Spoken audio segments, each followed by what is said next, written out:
kami yang berjudul The Role of Microtubule Associated Protein Tau in Neurological Function and Disease. Selamat menyaksikan.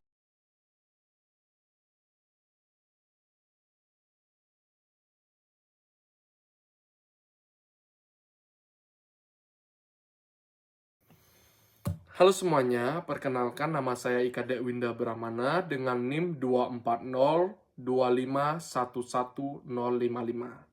Di sini saya akan menjelaskan mengenai latar belakang dari student project ini. Protein adalah zat makanan yang esensial bagi tubuh yang berfungsi sebagai sumber energi, bahan pembangun, dan pengatur. Protein terdiri dari asam amino yang mengandung unsur C, H, O, dan N yang berbeda dengan lemak dan karbohidrat. Salah satu jenis protein yang penting dalam tubuh adalah protein tau. Protein tau adalah protein yang tergolong sebagai microtubule associated protein atau MAP yang berfungsi utama dalam stabilitas mikrotubulus di neuron. Protein ini dihasilkan dari gen MAPT di kromosom 17 dan memiliki 6 isoform hasil splicing alternatif. Adapun beberapa fungsi dari protein tau ini, yaitu yang pertama ada stabilitas mikrotubulus, yang dimana protein tau ini mengikat tubulin untuk membentuk dan memelihara struktur mikrotubulus. Lalu ada regulasi transportasi intraseluler, yang dimana protein tau ini memfasilitasi transportasi molekul yang penting di sepanjang akson dan neuron. Ada juga fungsinya sebagai interaksi dengan protein lain, yang dimana protein tau ini terlibat dalam rekrutmen sinyal protein dan regulasi transportasi aksonal. Namun, pada kondisi patologis seperti penyakit Alzheimer, protein tau mengalami hiperfosfarilasi yang menyebabkan pembentukan neofibrillary tangles atau NVTS. NVTS ini adalah agregat abnormal yang mengganggu fungsi mikrotubulus yang mengakibatkan malfungsi transportasi intraseluler dan berkontribusi pada kematian sel neuron serta penurunan fungsi kognitif. Banyak penelitian menunjukkan bahwa akumulasi tau ini atau pembekuan abnormal dengan penurunan fungsi kognitif pada pasien Alzheimer.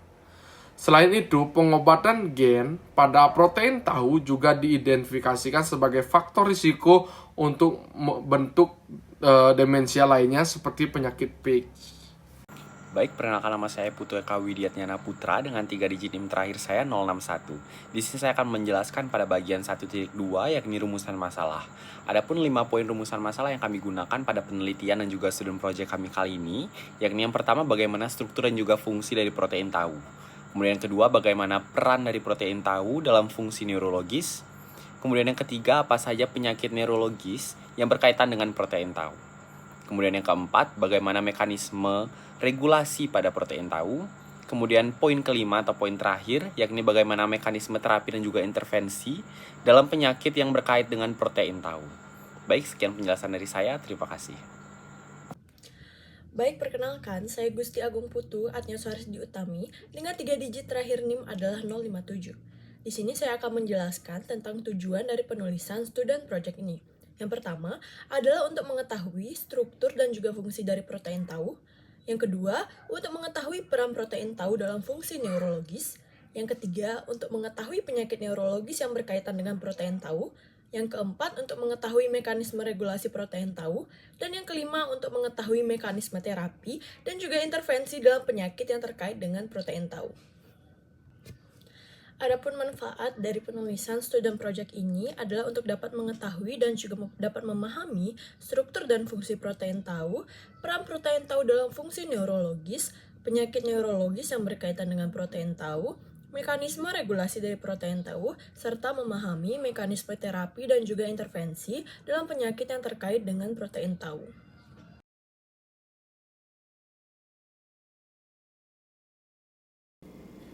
Baik, perkenalkan, saya Nikoma Mahdi Udiari dengan 3 digit NIM terakhir 051.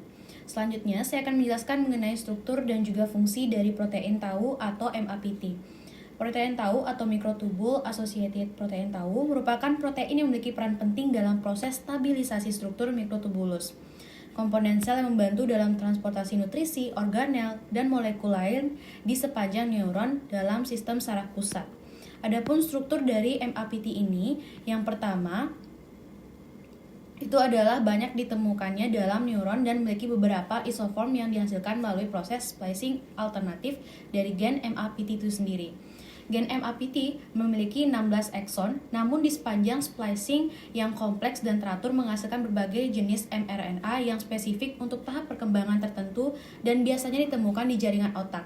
Pada otak manusia dewasa, splicing alternatif ini menghasilkan 6 isoform protein tau yang panjangnya antara 352 hingga 441 asam amino. Nah, isoform ini dibedakan berdasarkan jumlah pengulangan ikatan mikrotubulus 3R atau 4R dan adanya penyisipan di bagian terminal amino, yaitu berupa 0N, kemudian 1N atau 2N. Selanjutnya, yang kedua, itu terdapat domain khusus yang berfungsi untuk mengikat tubulin, yakni komponen utama dari mikrotubulus berupa struktur terbentuk tabung dalam neuron yang bertanggung jawab untuk transportasi seluler. Adapun domain protein tersebut terdiri dari yang pertama adalah N-terminal domain yang berfungsi dalam pengaturan jarak antara mikrotubul.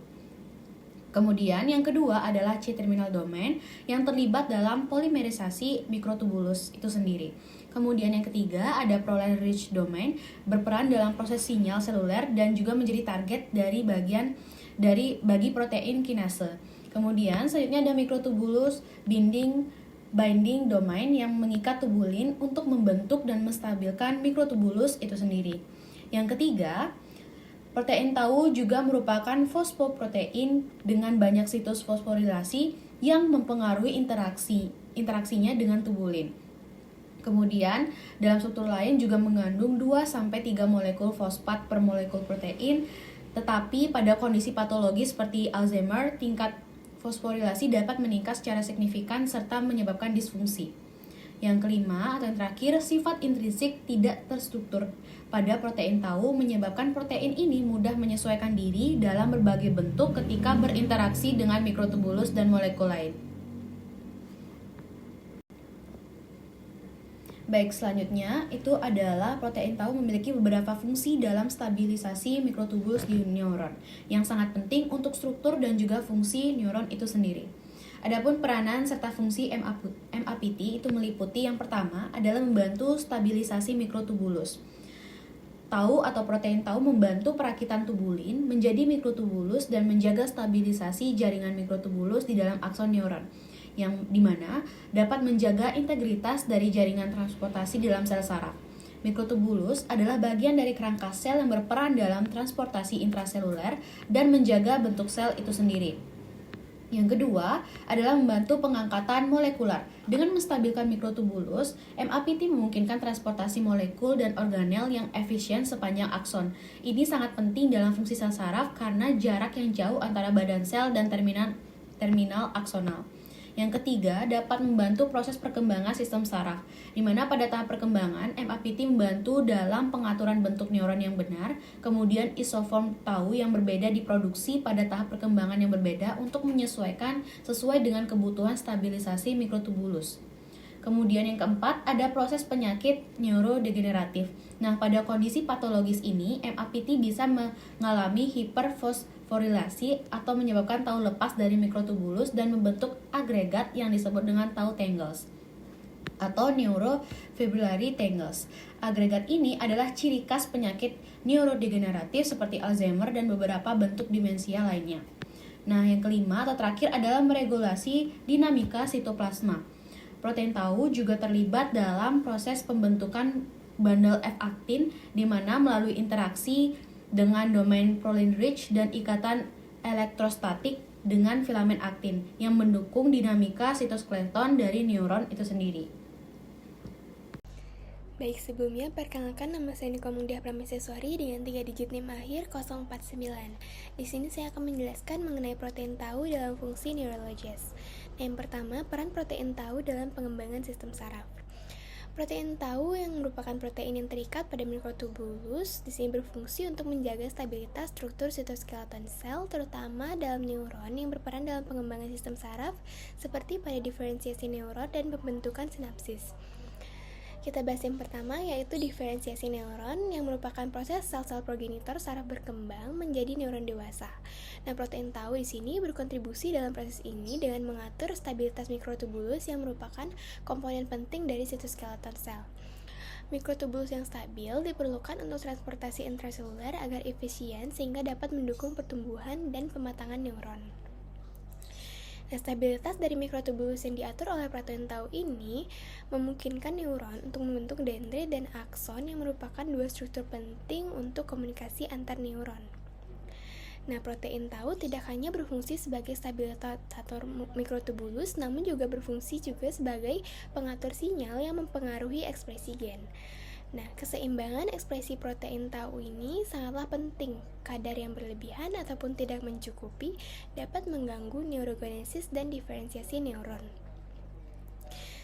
Yang kedua ada dalam pembentukan sinapsis. Nah, pembentukan sinapsis sendiri merupakan proses saat neuron membentuk suatu hubungan dengan neuron lain yang merupakan dasar dari komunikasi antar neuron. Protein tau sangat berperan dalam pengaturan struktur sinapsis dan perhubungan neuron satu dengan yang lainnya. Protein tau di sini berkontribusi dalam pengaturan protein sinaptik yang diperlukan untuk pembentukan dan pemeliharaan sinapsis. Nah, protein tau berinteraksi dengan berbagai protein sinaptik seperti PSD95 dan synaptophysin yang berperan dalam pembentukan dan pemeliharaan sinapsis. Saat protein tau berfungsi dengan baik di sini, neuron akan membentuk sinapsis yang kuat dan stabil sehingga komunikasi antar neuron menjadi optimal. Nah, adanya disfungsi dari protein tau seperti pada penyakit Alzheimer di sini dapat menyebabkan pembentukan agregat protein yang dapat mengganggu fungsi normal neuron dan menyebabkan gangguan kognitif. Sebelumnya, perkenalkan nama saya Vanisha Sikina Malampiring dengan 3 digit NIM terakhir 03. Di sini saya akan melanjutkan pembahasan mengenai peran protein tau dalam sinyal seluler. Yang pertama, mekanisme transduksi sinyal, di mana protein tau juga berperan dalam mekanisme transduksi sinyal yang merupakan proses saat sel menerima dan merespons sinyal dari lingkungan eksternal. Protein tau terlibat dalam jalur sinyal yang mengatur berbagai proses seluler seperti pertumbuhan, diferensiasi, dan respon terhadap stres. Salah satu jalur sinyal yang dipengaruhi oleh protein tau adalah jalur transduksi sinyal intraseluler PI3K atau AKT yang berperan dalam pertumbuhan dan kelangsungan deep cell. Yang kedua yaitu mengenai dampak protein tau pada komunikasi antar neuron, di mana protein tau memiliki dampak yang signifikan pada komunikasi antar neuron. Ketika protein tau berfungsi dengan baik, maka komunikasi antar neuron dapat berlangsung dengan efisien sehingga dapat mendukung proses belajar dan juga memori. Namun, disfungsi protein tau seperti yang terjadi pada beberapa penyakit seperti neurodegeneratif dapat mengganggu komunikasi ini yang dapat menyebabkan gangguan pada kognitif dan juga perilaku. Sekian yang dapat saya sampaikan. Terima kasih. Baik, perkenalkan nama saya Nikoma Triska Saraswati dengan 3 digit NIM terakhir 059. Di sini saya akan menjelaskan poin 2.3 yaitu mekanisme regulasi protein tau. Pada poin 2.3.1 yaitu post-translational modification atau PTM atau modifikasi post-translasi yang menargetkan protein tau dari aspek fisiologis maupun patologis. Proses ini menjadi tahapan yang krusial setelah terjadinya sintesis protein yang memberikan dampak dari aspek fungsi, stabilitas, dan interaksi protein yang terjadi.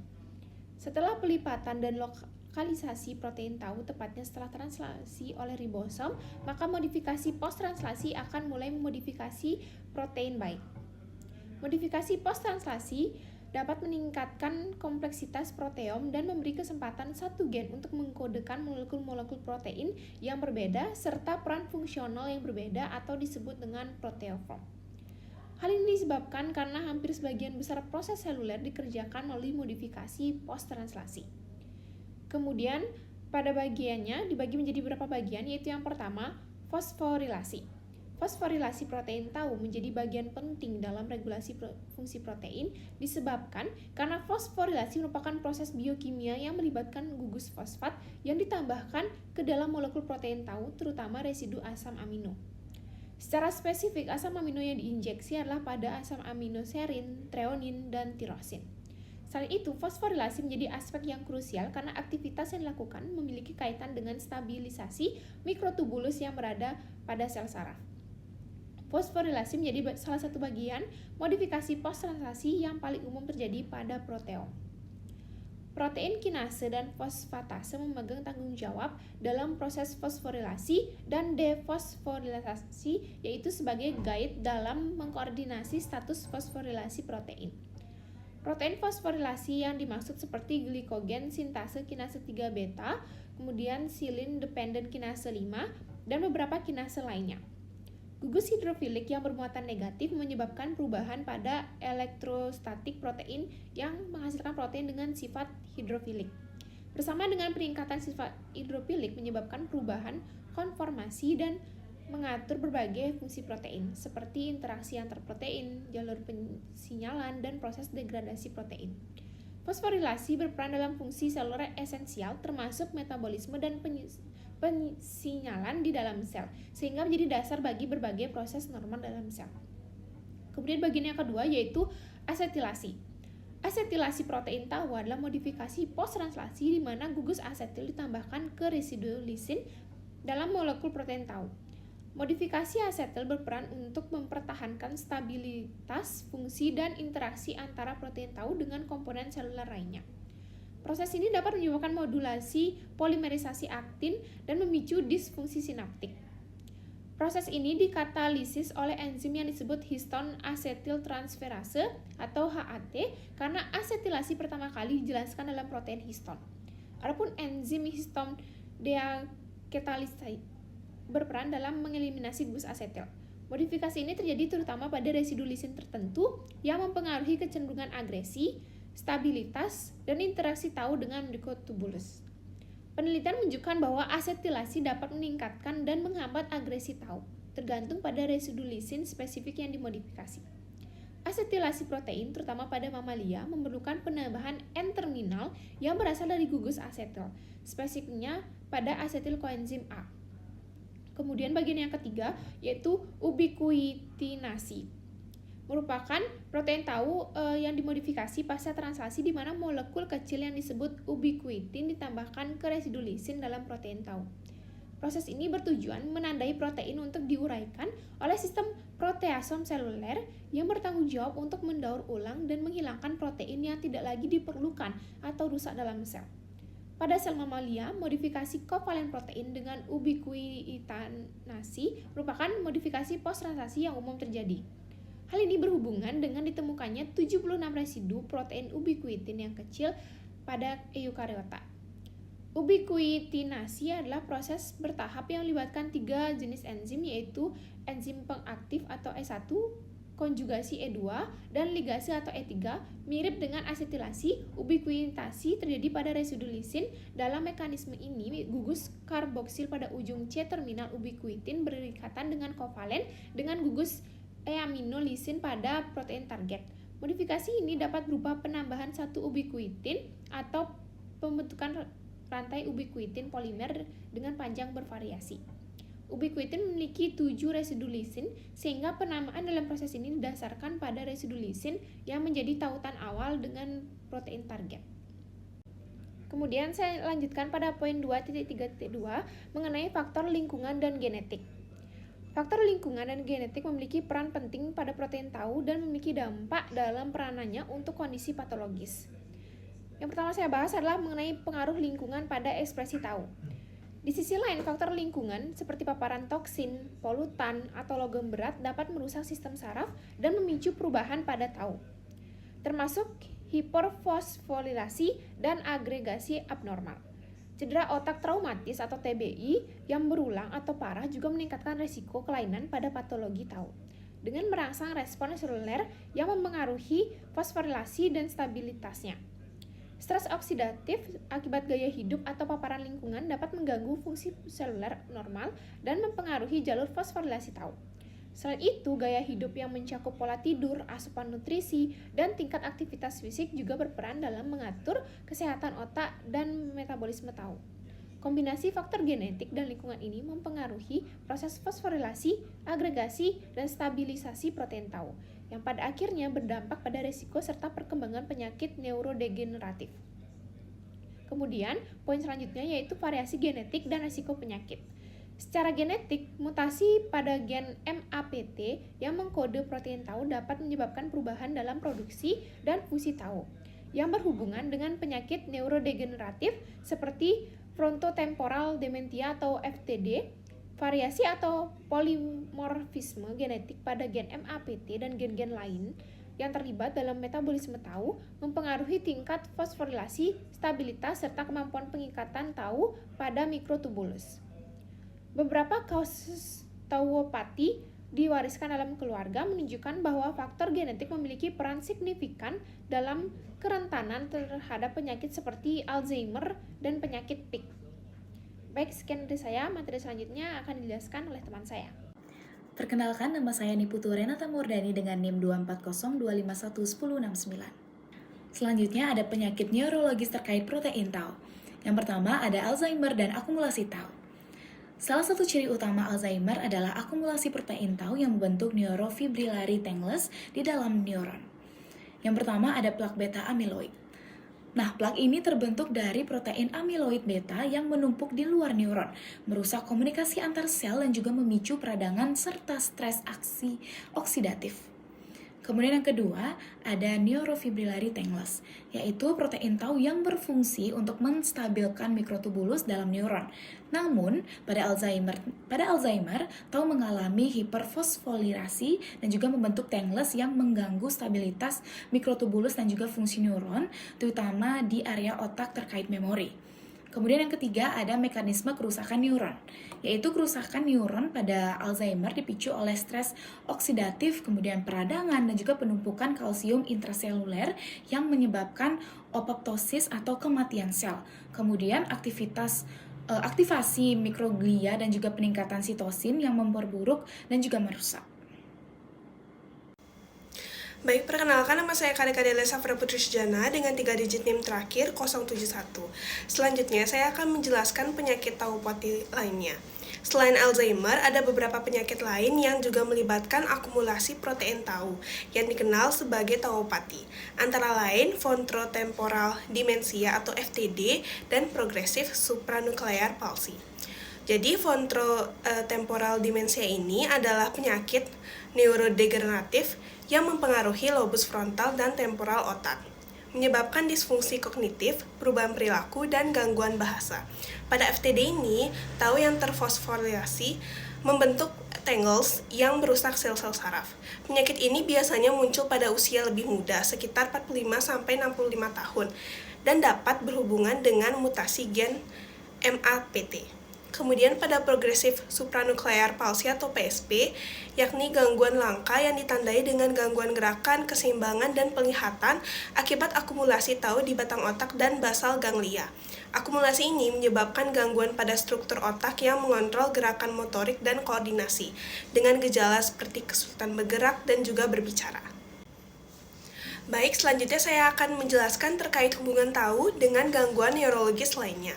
Nah, jadi protein tau juga terlibat dalam gangguan neurologis lain seperti multiple sclerosis atau MS dan juga cedera otak traumatik atau TBI.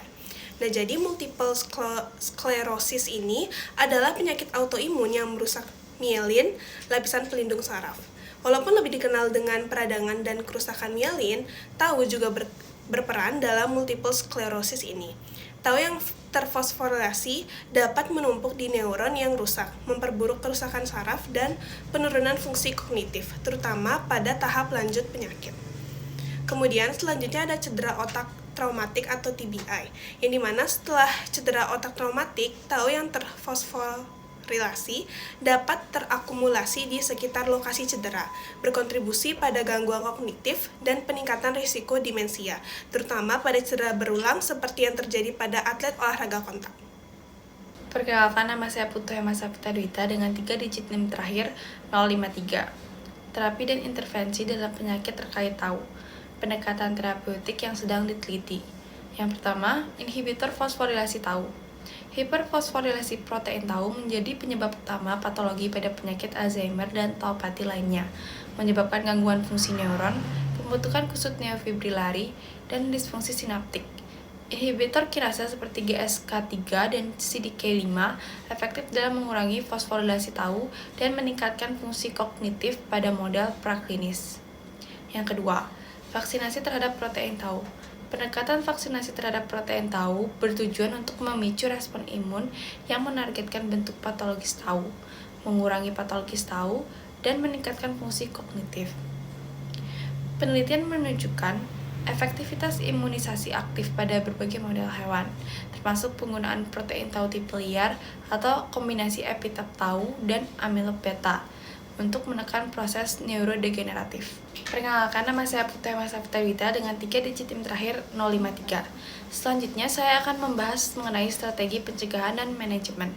Yang pertama, gaya hidup sehat.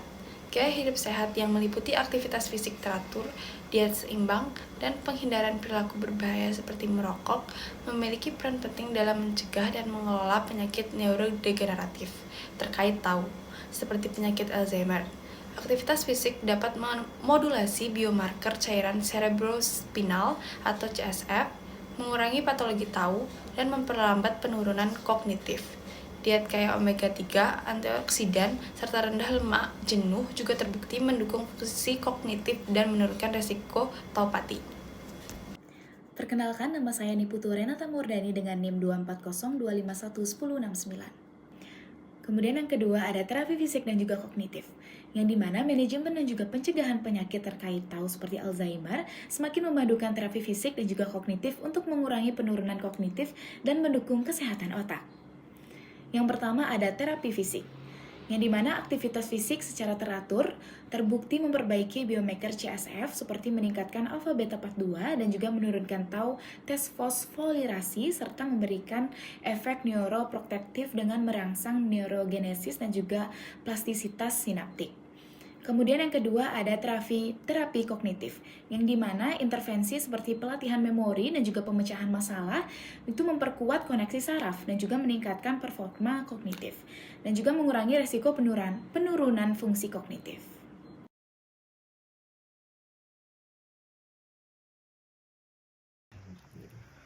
Perkenalkan, saya Ika Bayi Pratnyana dengan NIM 24025111065. Dan pada kesempatan kali ini, saya akan menjelaskan mengenai kesimpulan. Jadi, protein tau memiliki peran penting dalam fungsi neurologis, terutama dalam menjaga stabilitas mikrotubulus, transportasi intraseluler, dan struktur neuron. Ketika berfungsi normal, protein ini mendukung diferensiasi neuron, pembentukan sinapsis, dan komunikasi antar neuron.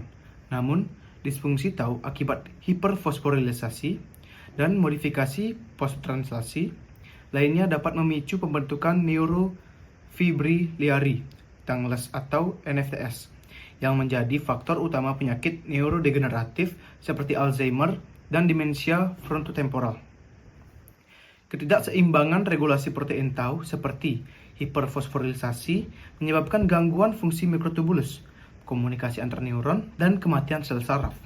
Untuk mengatasi hal ini, pendekatan terapeutik seperti inhibitor fosforilisasi, imunoterapi, dan vaksinasi sedang dikembangkan. Gaya hidup sehat, terapi fisik, dan kognitif juga penting untuk mencegah dan memperlambat penyakit terkait tau. Pemahaman yang mendalam tentang peran dan mekanisme protein tau membuka peluang bagi pengembangan terapi yang lebih efektif untuk penyakit neurodegeneratif. Sekian dari saya, terima kasih.